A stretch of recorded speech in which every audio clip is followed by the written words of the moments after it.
ज्योतिबा मार्गावरील पीर देवस्थान शिवारात रविवारी सकाळी 20 ते 25 गव्यांचा कळप रस्त्यालगत ठाण मांडून बसलेला आढळून आला. अचानक समोर आलेल्या या कळपामुळे काही वेळ परिसरात पाहण्यास उत्सुक नागरिकांची मोठी गर्दी झाली. काही वेळ ठिय्या ठोकल्यानंतर हा कळप पोहाळे गावच्या जंगलाकडे निघून गेला. दरम्यान गेल्या 2 दिवसांपासून हा गव्यांचा कळप सादळे मादळे गाव परिसरात फिरत असून शेतकऱ्यांच्या पिकांचं मोठं नुकसान करत आहे.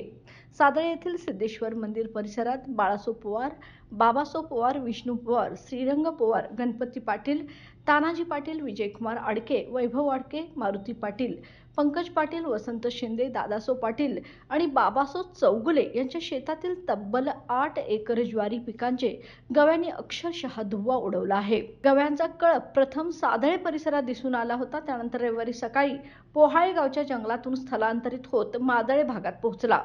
गव्यांच्या वाढत्या वावरामुळे शेतकऱ्यांमध्ये भीतीचं वातावरण असून वन विभागाने तातडीने लक्ष देण्याची मागणी आता जोर धरू लागली आहे. तारा न्यूजसाठी प्रतिनिधी किशोर जासूद, हातकणंगले. बाळ, फ्रीज मधून श्रीखंड काढ ना. आम्ही पूर्वी घरीच बनवायचो श्रीखंड.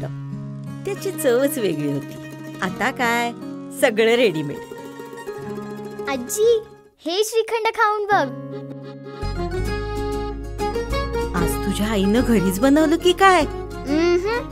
हे आहे गोकुळचं श्रीखंड. अगदी जिभेवर रेंगाळणार. जिभेवरच नाही तर मनावरही रेंगाळणार. गोकुळ श्रीखंड, मनावर रेंगाळणार.